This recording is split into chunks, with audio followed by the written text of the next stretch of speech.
సంవత్సరన్నర కాలంగా లోక్సత్తా రైతు సంఘాల సమాఖ్య బియ్యానికి గిరాకీ పెంచకపోయినట్లయితే,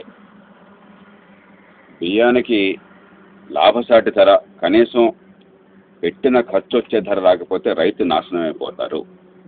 వ్యవసాయ రంగాన్ని కాపాడుకోవాలని చెప్పంటే ప్రభుత్వం లాభసాటి ధర ఇవ్వాలి.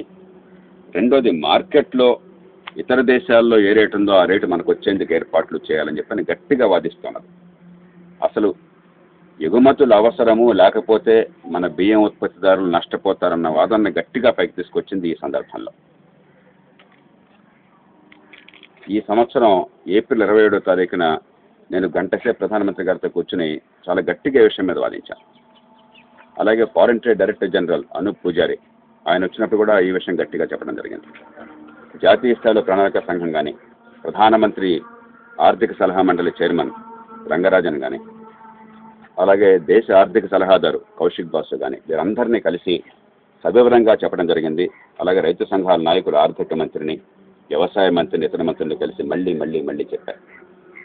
నిజానికి గత సంవత్సరం ఖరీఫ్లో పంట నష్టపోయినప్పుడు మీ అందరూ గుర్తుంటుంది. నవంబర్లో బాగా వర్షాలు వచ్చి తీవ్రంగా నష్టపోయారు పాపం రైతులు. పంట చేతికొచ్చే సమయంలో సగం పంట పోయింది ఆ అధిక వర్షాల వల్ల. ఆ తడిసిన పంటని అప్పటికప్పుడు కోసుకుని రోడ్డు మీద తేవడానికి కళ్ళలు కూడా లేవు. రోడ్డు మీద తేవడానికి చాలా సందర్భాల్లో ఎకరాకి 8,000 రూపాయలు ఖర్చు అయింది. నేను స్వయంగా చూశాను.